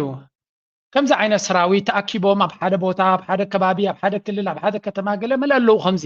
ግን ውዱብ ኣይኮነን ሰራዊት ውዱብ ዘይኮነ ሰራዊት ካብ ቁፅሪ ህዝቢ ስለዘለካ ስለዝዓለምካ ከቢድ እዩ ውዳቤ እቲ ዝኸበደ ስራሕ እዩ እቶም ፖለቲካዊ መራሕቲ ናይ ትግራይ ናይ ኣምሓራ ድማ ብሓደ ክኾኑ ክሰምሩ ሓደ ግንባር ክፈጥሩ ኣይክእሉን እዮም ዘለዉ ምክንያቱ ኣዝዩ ፋሕፋሕ ዝበለ ዕላማታት ስለ ዘለዎም and this is making ንኣቢ ዝበለፀ ዕድል እዩ ኩናት ክስዕሮም ኣይክእልኒ ግን ምስ ግዜ ከም ዝስልችዎም ክገብሮም እዩ ብካልእ ድማ ነታ ኣምሓራ ስግኣት ዝፈጥረሉ እንተኮይኑ ኢግኖር ክገብሮ እዩ ካብ ኩሉ ካብ ቴክኖሎጂን ካገለ ክንደይ ህፃናት ኣብቲ ዓዲ ትምህርቲ የብሎምን ትምህርቲ ጠጠው ኢሉ ኣሎ ተቅርፅታት ፅቡቅ የለን ቁጠባ ከም ፅቡቅ የለን ስለዚ እንታይ ገብሮም እዩ نتحت كم زون قلقلو خبرمي تأوروميا دما أبت بلان ناتهم من أبت أورومو ما زبل أمحارا تحت جزء خيدا الوي زبل لازم بعلاتهم يحجز ولا مالتي هذا كنك على سينا لهم organized كوينهم جنبار جيرهم توديبهم كنك على سينا يروهم سراوي ذلك جن بسمين شو هذولو مساف جندر زولو وين مساف جل زولو زي الرغب تقين وين بحدك سرح زي كل تقين بحد organized كون زي كل تقينه ولا نايدك حيلي ما تصيرك حجزهم وين قليل هيكون سلازي فانو يخيد على خمس بوتا حيز يبها جن ولا حنت من قايبلني سلمتاي organized هيكون سراويت مدب سراويت هيكونن أب حدا بوتا قيدو أبو كفيلو كابو نقدميت كندزغسل ساكت كم تريوم زلهم ببرتهم تشكيمهم زخديهم لذي أب حدا كتبهم مساعتهم مسقاطر أو كفيلهم كنبري يكونون ويكملوتهم ويكقطفوهم تمنقس ما تمليسو حزب لذي eventually أبي أحمد دما نزم إسرائيل عسرت الشح عام تقاليس كمون كتعوتي تقولون يوم كسعروني تقولون يوم من عند ساعة ما تقولون هاي تاليوني تقولون يوم يلوم لذي أما داتا إت calculation أبي somehow مسجزيك صار حلو زغل كوينو يسمعك because النص حيال سلزخونه دي كونتهم أنصار زلو organize زخونه ويون نوع seriously challenge قبرو زغلو هذا نصر علامة زلو من نصر ودابة زلو مثل زي كونو eventually مسجزي أبي أحمد كسلطو زغل خون زي كالايدما أتوم بدأ دقفوا زلوون نتاجنا ناتهم سبوي صار حلم سلزلو probably ناتهم دقف دما كم زلو IMF لان كان جنزب يبون بلا لنا كالوت حيلتاتون جنزب يبولو زغلو فلاشي بروجكت أديس أبابا زغورو زلو كاب زيرو زمت أي كونن so I think تي قال ستناي فانو قال ملز بالزلو organized كينو ملكا كيرو نسبي تلاعيلو نيريو جن كتري خلها جن ناي بحق اليوم متيوم نعخالي I don't know أبزغ اسمه ሀገራት ጋር ስላላት ግንኙነት የሰጡት ማብራሪያና የኤርትራው ፕሬዝዳንት አቋም እያነጋገረ ነው። የኤርትራ ፕሬዝዳንት ኢሳያስ አፈወርቂ በቃለ መጠይቅ ስለ ኢትዮጵያ የተናገሩበትና ጠቅላይ የሁለቱ ሀገራት መሪዎች በየፊናቸው የሰጡት ማብራሪያ በፖለቲካ ሳይንስ ባለሙያዎች መነጽር ትችት እያስተናገደ ነው። በሁለቱ መሪዎች ማብራሪያ ላይ አስተያየታቸውን የሰጡ የፖለቲካ ሳይንስ ባለሙያዎች የሁለቱም መሪዎች ማብራሪያ መሬት ላይ ያለውን እውነታ የማይገልጽ ነው ብለዋል። ባለሙያዎቹ በሁለቱ መሪዎች ማብራሪያ ላይ ለአሃዱ ራዲዮ በሰጡት አስተያየት እንታየም ዝብል ዘሎ ክልቲዮ መራሕቲና ኤርትራና ኢትዮጵያን ዝሃብዎ መግለፂ ክልቲዩ ወላ እኳ ንኩና ዝዕድም እንተዘይኮነ ኣብ ባይታ ዘየለ ኩነታት ከም ዝኾነ እውን ኢሎም ዝኻንታይ ማለት እዩ ናይ ኢትዮጵያ ፕራይም ሚኒስተር ምስ ጎረባብቲ ሃገራትና ዲፕሎማስናትና ፅቡቕ እዩ ኣብ ዝሓለፈ 5 ዓመት ድማ ዝኾነ ይኹን ኩናት ክንውላዕ ኣይከኣልናን ኣብ ዝኾነ ይኹን ኩናት እውን ኣያተናን ብምባል ከገልጽ ከሎ ኤርትራ ድማ ወገና ምስ ኢትዮጵያ مزخون يكون تجبروا زلا كدانات يكون ركبات إثيوبيا كتعصوا وين كتحرم إلى يكونتن زخون علامة وين يبلا مزجبسوا نجبروا جبسنا توم كال علامة كلهم خل نحن ناجن مزجبسي حبراو شركة الناس زلا ناينا نجبر زلنا كله خلوا كل يوم مرحتي أبكون النت زي تمسرتي يوز بحال زلوا بوجن إثيوبيا تمالتي أبي بس كلنا نقول أبت هجراتو أو تري زلوا السودان يكون مسيرترا يكون الصوماليا يكون مسجوبتون تخونه أبسط زخونه زمدنا كم زي اللي يزرقر مهنياتو نجوبت قديفو ناب سوماليلاند خيط سلز حسب زلو بيقمت علو كنريا خلنا إيرترا دما مزجبت تخدو زلا من قدي نعنا ملو بملو مسانا سلام سلتي دل زلا أيقونة تنزل كا مدام دم تاوي ون حسب الله ومساتو زي دما بقول من قديم زتنتن هو زلو مسمعون هذا كابز دما زين اسمع يهج كإيرترا قا كتتعلى بوالا ከዚህ በፊት ብየዋለሁ ደጋግሜ ኤርትራን በከበባ ስሜት ውስጥ እንዳለች እንዲሰማት አድርጓል። ምን ክደው አይደለም። የሰንዓ ፎረም ተብሎ መለስ ዜናዊ ሱዳንን ጓደኛ አድርጎ ጅቡቲ ታዛቢ ነገር ሆነ። ከዛ ተሻግሮ የመን ጓደኛ አድርጎ የመኑን እንዳውም እዚህ ነበር የሚኖሩት ተሰደው የመኑ መሪ ቤታቸው ሆኖ አዲስ አበባ ብዙ ጊዜ ይመላለሱ ነበር አድርገው ምን ማድረጋቸው ነው። ኤርትራ መሃል ላይ ሱዳን ከዚህ ከምዕራብ ኢትዮጵያ ከታች በጎን ጅቡቲ በዛ በኩል ደግሞ የመንን አድርገው ሰንዓ ፎረም አድርገው የመከበብ ስሜትና ጭንቀት ካሁን እሳቸው ደግሞ ከባድመ ጦርነት በኋላ ዋና ጉዳያቸው سنتاي زبل زلو تزرباناتو أتبابي كم زراب نديو إثيوبيا أبزبنا ناي هيودا قوي وناي ملسن ناي كالين زنبرة محدرة إيرترا ናይ ተነጽሎን ዕጽዋን ክባን ስምዒት ከም ዝስምዓ ጌርና ኢና እዚ ክንኣምለሉ ኣለና ስምዒት ኣይኮንካን ጌርካ ብኩንነት ኢኻ ንኤርትራ ብዕጽዋን ክባን ከምቲ ርኽመሽ ክትፅዒርካን ፈቲንካን ስለዚ ሕጂ ከምዚ ልስሉስ መልሓስ ገይሮም ከምኡ ኮይኑ ከም ተሰምዖም ገለመለ ነው ደይመ ደይሉ ነታ ኤርትራ ኢምፕሎድ ንክንገብራ ወይ እውን ክንብትና ክንርኽምሻ ብኩሉ መንገዲ ክንዓጽዋ ኣለና ዝኾነ ይኹን ኣብቲ ጎረቤት ጥር ዝብል ዝኾነ ይኹን ከምዚ ኣቶ ኣብቲ ሃገር እቲ ህዝባ ድማ ሃሃዲሞ መስወፀ ኣብ ሱዳን ማዓስከራት ትገብር ኣብ ኢትዮጵያ ማዓስከራት ትገብር ነቲ ህዝቢ ድማ ብዝተፈላለየ መንገዲ ካብቲ ሃገሩ ከም ዝብተን ትገብሮ ካብ ናይ ኤርትራ ዝገድድ ፀገማት ኢቨን ጆኖሳይድ ዝበሃል ኣብ ትግራይ ከጋጥም ከሎ ግን እቲ ሰብ ንደገ ንክኸይድ ፍሉይ መስራሒ ትገብረሉን ኢኻ ፍሉይ ወረቐት ኣይትገብርን ኢኻ ስለዚ ኣብ ኤርትራ ጆኖሳይድ ስለዝነበረ ድዩ ዝኹሉ ወረቐት ተዋሂቡ ነው ኣይነበረን እንታይ ማለት እዩ እዚ ደይመ ደይሎም ብፕላን ዝግበር ዝነበረ ከም ዝኾነን ናይ ትግራይ ግን ክወፅእ ስለ ዘይደልዮ ናብ ዝኸድካ ዋላ ብጥሜት ሙት ዋላ ገለ ዝኾነ ዕድል ናይ ደገ ከም ዘየለ እንታይ ዘርእየካ እዚ እቲ ዝብሎ ዘሎ ገምጢልካ ናይ ምዝራብ ክእለት ኣለዎ እዚ ዘረባ እዚ ድማ ነዚ ጥራይ ዝሰምዕ ኤርትራዊ እንተሎ ብዛዕባ ሃገሩ ብዛዕባ ታሪኹ ፅቡቅ ስእሊ ክህልዎ ይክእል ዳትስ ዋይ ንሕና ነቲ ንብሎ ዘለና ሰብ ክርዳኣሉ ክነቕሓሉ ዘሎ ዝገበርዎ ገበናት ኣይቀበሉን እዮም እዞም ህዝቢ ገበን ገይሮም እዮም ኢልና መሶም ክንማጎት ኣይኮናን ህዝብና እቲ መንእሰይ ናትና ኣብ ልዕሊኡ ዝተገበረ ገበናት ግን ክፈልጦ ክኽእል ኣለዎ ኣነ እዚ ቻነል እዚ ንኢትዮጵያን ክእምን ኢላ ዋላ ሓንቲ ሰከንድ ኣይፅዕርኒ ስናት ማይ ጃብ ወይ እውን ኣገዳስነት የብሉና ኣገዳስነት ዘሎ መንእሰይ ናይ ኤርትራ ብዛዕባ ካብ ዝተፈላለየ ወገን ዝመፁ ዝነበረ ታሪኻዊ በሰላ ወይ እውን ሕማቕ ነገር ንዑ ክፈልጥ ኣለዎ ዳስ ሞስት ኢምፖርታንት እቲ መንእሰይ ናቱ ጥራይ ክፈልጥ ኣለዎ እቲ ካልኣይ ደረጃ እዩ ንስኻ ንመንእሰይካ ኢኻ ተንቅሕ ዘለካ ኩሉ ግዜ ንመንእሰይካ ንወገንካ ኢኻ ክትሕብር ዘለካ ተሓቀኛ ኩነታት ብጌጋ እንተዘይ ነጊርካዮ ካልኦት ብጌጋ ከምኡ ንወኽእሉ እዮም ስለምንታይ ከምኡ ገይሮም ኢልካ ድማ ነቶም ካልኦት ክትከስስ የብልካ ንቐፅል ኣብዚ ኣብ ናይ እምነት ተቋማት መሳርያ ምቕማጥ ሰራዊት ምቕማጥ ኾነ ኢልካ ኣብ መንጎ ህዝቢ ኮይንካ ኩናት ሙላዕ ተኽሲ ሙላዕ እዚ ኣብቲ ግዜያዊ ምምሕዳር ግዜ ምናልባት ኣብ ሽረ ከባቢ ዝነበሩ ይመስለና ኣይተ ሙሉ ብርሃን ዝበሃሉ ሰብ ኣብ ቤተ ክርስቲያን ውሽጢ ኮይኑ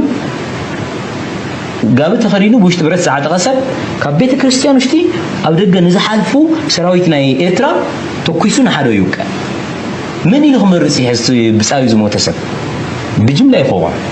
ብጅምላ ከውቃዕ ከሎ ብቪድዮ ቀሪፅካ ይጭፍጨፈሎ ትግራዋይ እዩ ዝበሃል እዚ ናይ ሽርሒ ኣካይዳ ብጣዕሚ ዝዓበይሉ ተኸትኪቶም ዝዓበይሉ ስለ ዝኾነ ብዙሕ ሕማቕ ገበና ኣለዎም እዚ ህዝቢ ትግራይ ይፈልጣል ብሓደ በኩል ንቐባላይ ምርዳእ እዩ ክትብል ከለኻ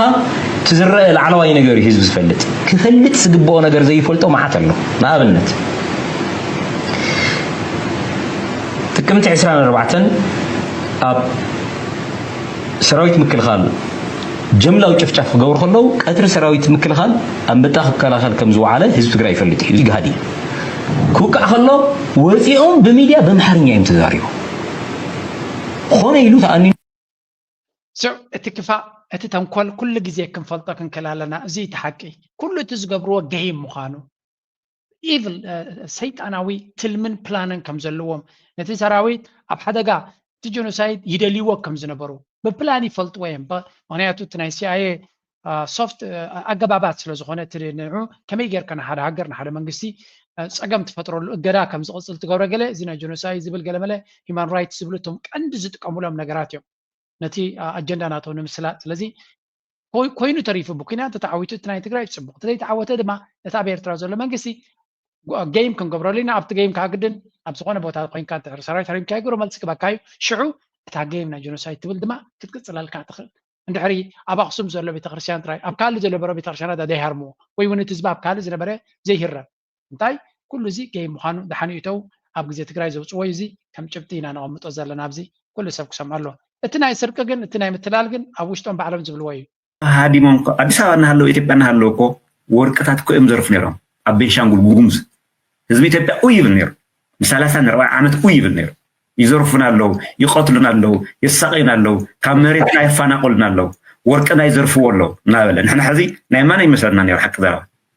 ኣብ ትግራይ መፅኦም ሕዚ ክገብርዎ እንተለዉ ግን እቲ ህዝቢ ኢትዮጵያ ዝበክሉ ዝነበረ ነገር ኩሉ ጭካነ ናይ ማን ምዃኑ እዩ ዘረጋግፅ ዞም ሰባት እዚኣቶም ኣብ ትግራይ ምኻድ ድሕሪ ጆኖሳይድ ከምዚ ክገብሩ ተጨኪኖም ዞም ሰብ እዚኦም ዝገዝኡ ህዝቢ ጥራዮም ዝደልዩ ዓዲ የብሎም ዓውዲ የብሎም ህዝቢ የብሎም እዚኣቶም ዓውዶም ህዝቦም ከውዶም እዩ ስልጣኖም ይጠቕሞም እዩ ማለት እዩ ኣብ ትግራይ መፅኦም ይሓርስዎ ኣለዉ ትማል ምስኦም ኮይኑ ጆኖሳይድ ዝዋጋእ ዝነበረ ህዝቢ ጆኖሳይድ ክንኣትን እንተለና ሃዲሞም ምፅኦም ኣነ ህዚ ስራሕ ዝርኢ ዘለኹ ባይዞ ኣነ እዚ ከመይ ካልኩሌት እዮም ገይሮም ወገለና እያትን ፍርድ ካብ ኣዲስ ኣበባ ሃዲሞም ኣዲስ ኣበባ እናሃለዉ ኢትዮጵያ እናሃለዉ እኮ ወርቅታት እኮ እዮም ዘርፉ ጦርነቱ በጣም አስቀያሚ ነበር መሆን አልነበረበትም ወደ ሰላም በመምጣቱ እኔ በጣም ደስተኛ ነኝ ያለፈው ጊዜው ደግሞ ወልኩናት አስቀያሚ ነበር ለሌላ ጊዜው መደገም የለበትም ከጦርነት ትርፉ ምንድነው ሞትና ሌላ ክስራን ነው እንጂ ምንም ሌላ ትርጉም የለውም ያው ሁላችን ኢትዮጵያውያን ሁሉ ተጋርሙን እያየነው ነው ደግሞ በጣም አስቸጋሪ ነበርና ዝሮ ያው ያንን ነገር አልፎ እኛ መሪዎቻችን ሶት ናይ ትግራይ ሰራዊት ዝነበረ እዩ ዕድቁ ሪዱ ኣብ ናይ ሰላም ህይወቱ ኣብ ዝጣየሰሉ ዘሎ ኣብ ዝበጋገሰሉ ዘሎ እዚ የምፅሎ ስለዚ እቲ እሌት ናይ ትግራይ ነዚኦም ኩሎም መንእሰያት ኣብ ሓደጋ ኢትዩ ሽግር ፈጢሩ ዝሰንከለን ዝሓመመን ዝሞተን መዓት ገይሩ ንሱ ንኣዲስ ኣበባ ንኣቢ ንስልጣኑ ከውሕስ ብስልጣኑ ክባስ ንኣዲስ ኣበባ ኣብ ትሕቲ ኣቢ ትማሊ ዝንዕቅዎ ዝነበሩ መራሒ ኣብ ትሕቲኡ ተንበርኪኾም በጃኻ ንዓገለ ግበረና ክብሉ ከይዶም ኣለዉ ስለዚ ክሳብ ክንደይ ውድቀት ናይ ትእሊት ናይ ትግራይ ዘርኢ በፖለቲካ በምንም ይሁን ማለት ባይሳሳብ ኑሮ ወዲህ ነገር አንገባም ነበር ዞሮ ግን መጨረሻውን የሆነው ነው ከዚህ የቀረሰው ሰላም ቢሆን እኔ ደስተኛ ነኝ በጦርነት የነበረ ወጣውረድ በጣም አስጠል ነበር ያው 2013 የነበረ ወጣውረድ ስናየው ከጓደኛችን የነበረ ጉዳት በጣም ፖርቴራው መጥቶ አሁን ሰላም አግተን እንደ መከራ እንደ ጥሜት ሐሊፍ እዩ የጦርነት ነገር አስከፊ ነው ብዙ መከራና ረሃብ አልፏል በዛው ልክ ደግሞ በርካታ ሰው ህይወቱን አጥቷል መሆን ያልነበረበት ነገር ነው የሆነው አሁን ላይ ሰላም ነው ተመልካቾቻችን አሁን የደረሰን ዜና አለ አቶ ታዬ ደንደአ ጭምብል ባጠለቁ ታጣቂዎች ታፍነው መወሰዳቸው ተገለጸ ከእስር በዋስትና እንዲፈቱ መወሰኑን ተከትሎ ዛሬ አመሻሽ ላይ ከቅሊንጦ ማረሚያ ቤት እንደወጡ ከማረሚያ ቤቱ ደጃፍ ላይ ታፍነው መወሰዳቸውን ባለቤታቸው ለጀርመን ድምጽ ሬዲዮ አረጋግጠዋል ከትላንት በስቲያም በ20 ሺህ ብር ዋስትና ጉዳያቸውን ውጪ ሆነው እዚ ሰብ እዚ ፖለቲከኛ እዚ ብዙሕ ግዜ ፈተና ዘጋጥሞ ዘሎ እዩ ብሓፈሻ ኣዛራባ ርሲ ኮይኑሎ ሕጂ እውን ናይ መወዳእታ ርሳናተይ ኣብይ ኣሕመድ ስቲል ኣብቲ ናይ ኦሮሞ ኤሊት ንስልጣኑ ንዝወዳደርዎ ኩሉ ግዜ ሓደጋ ከውርደሎም ክወጥቀም ከም ዝኽእል ዘርኢ ኩነታት ብዙሕ ንርኢ ኣለና ኣብዚ ሕጂ ድሓን ናይ ኢትዮጵያ ሰማች ባዕሎም ኣለዎ ኣብዚኣ ሓንቲ ሰብ ኣላ ኤርትራዊት እያ እውን ክበሃል ሰሚዐ ኣለኹ ብዙሕ ግዜ ግን ንገለገለ ሰባት ኤርትራውያን የምልካ ንክትዛረበሎም እውን ከቢድ ዝኾነሉ መድረክ ንርኢ ኣለና ኢትዮጵያ faces worst drought in 40 years ኢትዮጵያ ኣብ 40 ዓመታት ዝዓበየ ድርቂ ኣብይ ኣሕመድ ዝብሎ ዘሎ ዝበዝሐ እኽሊ ዘእተወት ሽሻይ ዘለዋ ሃብቲ ዘለዋ ሃገር እዩ ዝብል ዘሎ ኣብይ ኣሕመድ ኢትዮጵያ ንሳ ድማ እንታይ ትብል ኣላ ኢትዮጵያ ኣብ 40 ዓመት ዝዓበየ ድርቂ ናታ ትርኢ ኣላ 141,000 ሄክታር of farmland destroyed by بمن 141,000 هكتار مريتي ናይ ሕርሻ ዝነበረ ብመን ጠፊኡ ትብላላ ብኤርትራ ብሰራዊት ናይ ኤርትራ ከምኡ ድማ ሚልዮናት ኣብ ትግራይ ይጠምዩ ኣለዉ ንብራድ ሸርማን ዝበሃል ድማ ንዑ ታጌራ ትፅሕፈላ ማለት እዩ እንታይ እዚ እዚኣ ሰብ እዚኣ ኣነ ይፈልጣኒ ብቐረባ ግን ኣብ ዝሓለፈ ኣከራኸሪት ነይራ እንታይ እዩ ክሳዕ ክንዱ ኣንፃር እቲ ናይ ኢትዮጵያ ፖሊሲ ዘኽዶም ሓደ ካልኣይ ድማ ኣበይ ዘሎ መሬት እዩ ኣብ 141,000 ሄክታር ናይ ኤርትራ ናይ መሬት ናይ ትግራይ ድዩ ናይ ኢትዮጵያ ኤርትራ መፅኡ ሰራዊት ናይ ኤርትራ ዘጥፍኦ ዘሎ ድሕሪ 2 ዓመት ውዕል ፕሪቶሪያ ማለት እዩ እንታይ ማለት እዩ እዞም ሰባት እዚኣቶም ብዛዕባ ኤርትራ ሕማቕ ንክዛረቡ ፀገም ወልፉ ከም ዘለዎም ብዛዕባ ኤርትራ ሕማቕ ንምዝራብ ኣካል ኣጀንዳ ናቶም ምዃኑ ክንግንዘብ ክንክእል ኣለና እቲ መንእሰይ ፖለቲካ ጥራይ ኣይኮነን ዘለዎም እዞም ሰባት እዚኣቶም ኣብ ልዕሊ ኣብ ውሽጢ ህዝቢ ኤርትራ ዘይምትእምማን ህዝቢ ኤርትራ نحور تماغيلو تحدنت تبال كم قريه تفرو هذا اللي بحد هذا حزب زبل صرفي كم صرفي غيرهم يتقملوا سم هذا اللي بحد حزب سلا زبل حزب ኤርትራ كم حد صرفي زغانتايو اجندا ناتهم تاي مخانت فلتيخا ماغيلكا غزا لك كم تويانا بإثيوبيا زفتنو ግን ታገይን ተገንጤላ ንዑ ትበልዑ ዘላ ኣብ ኤርትራ ከማ ክገብሩ ዝደልዩ ሰባት ዳየምበር ናይ ኢትዮጵያ ጉዳይ እንታይ ኣለዎ ሰራዊት ናይ ኤርትራ ኣብ መሬት ናይ ትግራይ የለን ኣብ መሬት ናይ ኢትዮጵያ የለን ኣብ መሬት ናይ ኢትዮጵያ ከም ዘየለ بكل መንገዲ ዝተረጋገፀ እዩ ማይክ ሃመር ከማን ባዕሉ ዝበለ እዩ ሰራዊት ናይ ኤርትራ ኣብ መሬት ናይ ኢትዮጵያ ከም ዘሎ መረጋገፂ የብለን ኣብ እውን ኢሉ ቅድሚ ሕጂ ስለዚ ስለምንታይ እዮም እዞም ሰባት እዚኣቶም ቀፃሊ ኣብታ ኣጀንዳ ናቶም ዕላማ ኣለዎም ረብሓ ኣለዎም ኦፍኮርስ ግን ምጥንቃቅ ከም ዘድሊ ኣብዚ ጉዳይ እዚ ተመሳሳሊ ኣብዚ እውን ሓደ ሰብ ኣሎ ኣብዚ ተመሊስና ንርአዮ እስኪ ركبنا يلا برسوم تحت يزوم موت يفلت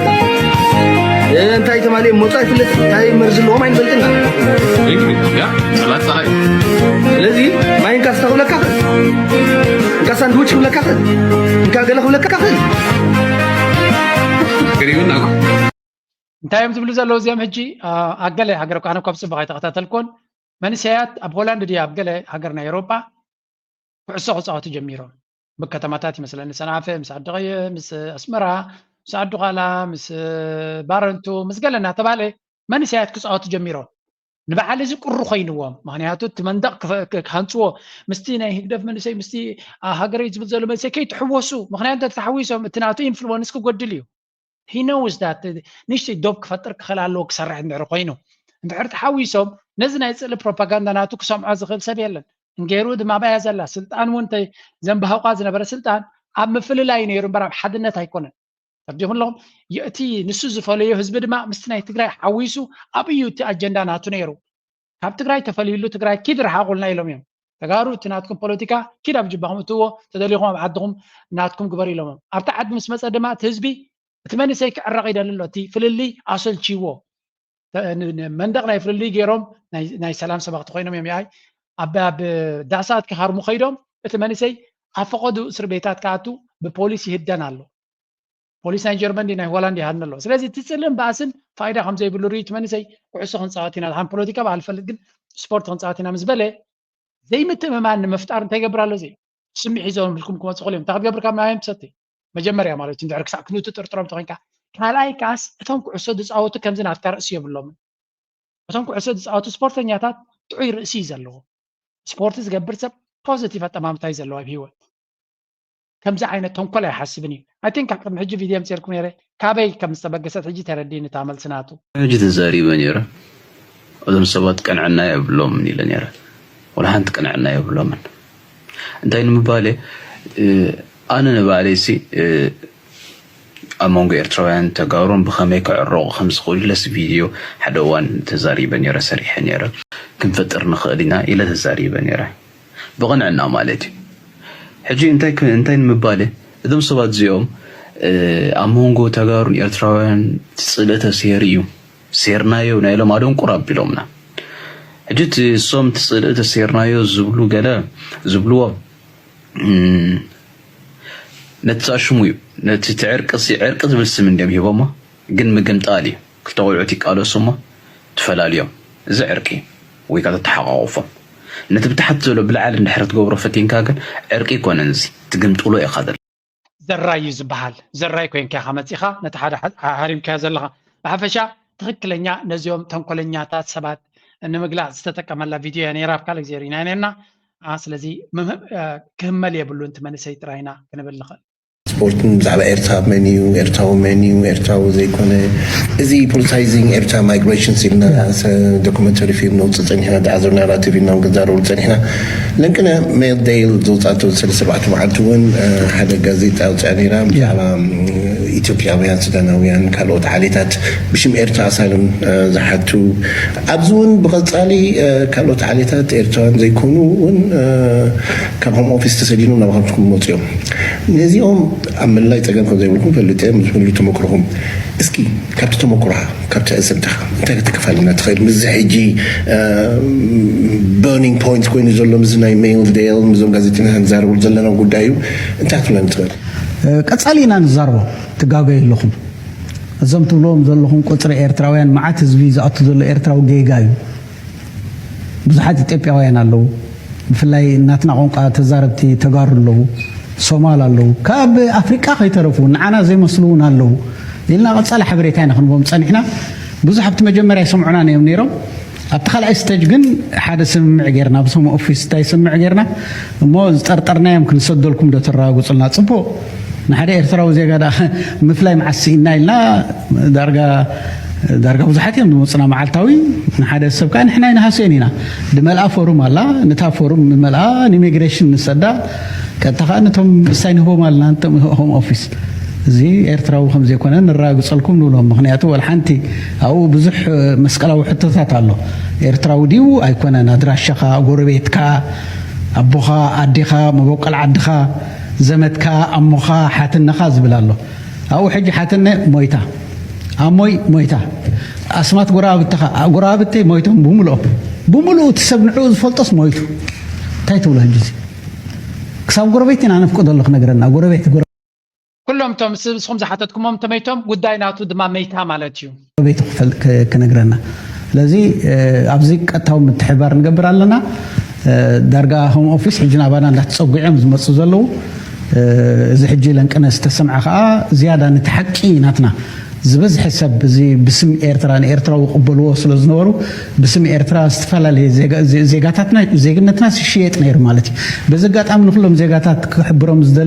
دلون تايم زخون السب بيجبط زفلطه السب بناتنا زيجنت شقته كال زيجات الله حبريتنا بزنباسنا يمصالنا زخون حبريتها يمصالنا تحبريتها خان احنا نهم اوفيس نو مخنا صوتها يلن زيجنتنا إيرترا بدم نصحات جغانو زلمعي زيجنتنا خشيت ترى يكون كتصلم بشمنا نغبرو كتصلمنا اصليمو ورقت كوزدو كوتو اين فقدنينا سلازي بزيجنتنا شقيطو كال زيغا زوسده ورقت زخونه سب زفلط انتلو بچبط بحبريتا نابزين باسنا يوهبنا نحنا كانتم زيغا زوسده ورقت زخونه نالكم بلو سمعكم مالهم زخونة تفلت وانت لكم أركبونا يبلكم على أمباسادر وي حلافي قنصلا قدايتنا عد إنجليز مالتيو أبقالو وانت مساس على مخانو مفلات يدلي لذي زنقرزي أقاليلكا شلاليلكا زخيادن كحلف زقبون كم زي كونه نغزل إيرترا أتاتو زلا زسم بدم سبات نمحون قال استفتنا فتناي حجابينا يدرجال لنا تري واللهم أو عدنا أنا قاعد محزن نيري أسمراس اللي تشيلن يلوم كزارو بخلوم ليش يكون أنت أوف ديفولت سواتي؟ أبزناتي تمكره هنا نقولكم ود سمرة أبز عبارة ليش تزاري بيفلتني لهنا نوان بالحد كسبرا لهم أبز دقة ولا حجي دحرزي مخططات بدقة بليبيا دمسهم قالهم بإثيوبيا قالهم بفيزا قالهم دمسهم دمسهم دكان سيو ولا دكتوعاتهم عاتلو هذا ود سمرة بزعبة إلتيك تزاري بخص أي سمع هون هذا أبروحه قطر إيرتراجن ليش أنت مخانا دي فلت هذا جي نوع ليش استورحي بتفطر توهبته ورحي سهمان ناي تفطر مالتي هذا جي تقولنا تتأف تورحي دبناس لزغونا دي ويس عودتنا تادي كمان دي فلت بحكي نحن زارب لهم معلتي زي في السب بعفشا اتي حماق كزارب زدلي ود قطر ود ختما مخانا يليوني حماق كزارب زدلي حماق مزراب كل جزي كخل كم زغل بعفشا جن اتي بدهوتات ناي تعدي ابقمتي تيخا انت تزاربكا ويون استوعيلك انت تزاربكا كل جزي صبغ ملسك تركب تخليخا قلقل سبقن دايما ديلونتي حماق النموراي قداما يسروحون مدبون سلازخونه بقو نبرت ممحرارات كوابي بشكوا حوص ختم شامبقون بمبنان أبت خوابي مزرقوا عبارات حيلتات مكل خلط وهايدهم أم مسمر شامبقوا بارندو وفراو سرح السلاسيلهم علامات وفري نمقو عازيا أسأقام زخونة بطاب متحرراي كأسأل نتعقلولت مقو عازيا نمحاسكم زخونة عليتن تساتف نايت مدب قليزهم أبت السراحة لعلي كل تشعقل بسابق كم تساتفون نوح كيلومترات زمن وحوكف على نايت سرقا كم تسأقنا تفليتو እቶም ነበርቲ እቲ መስመር ብጉልበት ሰብ ጥራይ ዝጽገን ብዘይ ምዃኑ ናይ ማሽነሪ ሓገዝ ክግበረሎም ኣብ ዝሓትትሉ እዋን ነቲ ዕማም ንምስላጥ ብመሰረት ውጥን ምሕዳስን ምህናፅን ጽርግያ ኤርትራ ብዝተዋረደ መልክዑ ይስርሓሉ ኣሎ። እዚ ጽርግያ ሻምበቆ ባረንቱ ብምዕሙል ኣገባብ ይህነፅን ይሰፍሕን እዩ ዘሎ። ኣመሓዳሪ ዞባ ጋሽ ባርካ ኣምባሳደር መሐሙድ ዓሊ ሑሪ ነዞም ሳላሰሉ እንታይ ኢና ንርኢ ዘለና እቲ መንግስቲ ወይ እውን እቲ መንእሰይ ብፍላይ እቲ ሰራዊት ዘሎ መንእሰይ ድማ ለይትን መዓልትን نتا هاجر مهناز يسرح كم زلو ناي بحكي تي زجبر وزلو زعري كبر كتبي جبعكا كم ترى سب كم ترى من سيكون كحطري خلها زرهس وزلو زدخم وزلو عبد خاميزي إذا نعتاتهم بقل سلة بتصح ما يكونن هاجر مهناز كبيت سرعيو تنبرز اللي أوروبا يكون أمريكا أب حقوتاتهم بوح الدموز يزبلكم زسرحوا ويو كم زنا يلومي بشكت كت النابلو زنبرو لزلوا هيكونون ليتم معلت الناس رحوا بوح الدموز بدهي وتنا نبرو زهانصو فلاسوتاتن صرغياتاتن يخاطر زلخا exactly كم زغير كاريز كان دخيم كاي هاجر زهنت هاجر بفيسكالنا جبركا وي ون ديمقراسي كان غوم شيتنا تسرعكا يكونن زغبر واغا خطكفل لك هنصت هاجر واغا يزحتت واغا كفيل كاد ما هاجر كاتهنص ስለዚህ እዚ መንስያ በኤርትራ ዘሎ በትክክል ብዘይ ምግናን ተዛዓቢ ዋጋ ይዝኸፍል ዘሎ ማዕረታ ኩና ተዋጊኡ ተሰወ ክንዱ ህይወቱ ስለዘይ ሕልፈ ክንብል ንኽልና ግን እድሚዩን ህይወቱን ጉልበቱን ይዘጥፍ ዘሎ ሃገር ድማ ንደቁ ምናልባት ዝበለፀት ሃገር ዝበለፀ መድረክ ክፈጥር ክኸውን ንዑኳ ክንደይ ከይትረክበሉ ኣነ እኳ ከም ባህገይ ቀዳምነት ንዖም ዝያዳ እቲ ፀጋታት ናይቲ ሃገር ንዖም ክኸውን እንዲትምኒተይ ግን ኣይሆፕ ኣምላኽ بقال أنا قريك حسخونه أبيلي سلا زي كونمبر نبحكي كحساس جبام زمن سيازياتهم يوم سراويت كبهال كله أبجن باركو فيلو برد حيزو وقنت ده لدما بوشا بناقبر نات جنا زنبري سراويت نهر تراجن كينات توتيلو كينات نايد خنات ممكات كينات ناي معبالي مفتار ليتم عالتن زقوايا سراويتيو زي عرفت زبال زي فل سراويت مخانو أسرع عامات أبجن بارات كوفيلو يكون حلف ولا يتم عالتن الناس راي ديقالو قالو تسرحتيلو صوتهم يمسرحمو قال سب سرحو خمزه يله مغنزاب يدلي سزي ناي بحكي كبر زغبوهم موسى زغبوهم انت زي جبر كلهم كن جبر لهم عاون انت زي بالله ما كنغرو لهم يقبعنا كن زارب لهم كنغرو لهم يقبعنا ناي بحكي مدرك دما كل زي كايري مدرك كايري سبحانه قدما ازوم زدخم زلو نعتاتهم اتمج هاجر كتكون ازوم دغزلنا قند سرحنان بحقنان كون زغبو نزوم من سياتا بيرترا ليتم معالت زدخم لا زلو نعتاتهم اتمج هاجر كتكون نعتاتهم اتتقم هاجر نعتاتهم كبرت هب نساتهم زياره زحقوسولا ززلولا زعندرولا هاجر نختكونم دما ليتم معالت ناتي صلوت نسيو بحقناتي دما نسيو اي هوب ناتكم دما كم كون نايلو مارستا زكودي اي هوب أملاخ نزيم أتينا زلنا ناي سلام تسفى ملوك قبرو نبصبو نقر نكخيد تتحيز زلو من قد دما بالسفح من قدي دقو زلو سب دما بعاقمو بتمرتو بقلبوتو بكابيتالو هاتيو نتقعزو نقدميت نكخيد اتمنقس زيادة كدفعلون زيادة كقسقسلون تمليتيو نايلو مارسا بزخودي لايك قبرو سبورت قبرو نابكالو تساقاقر ونابلكو مزافلي تدرفق قطفكم انت دمانا وقدين ثور باروت وحزين يتمر على ليك تتوقسين وقدين ابغيك مقبا ودفين قلعتك انت دمانا وقدين ثور باروت وحزين يتمر على ليك تتوقسين وقدين ابغيك مقبا ودفين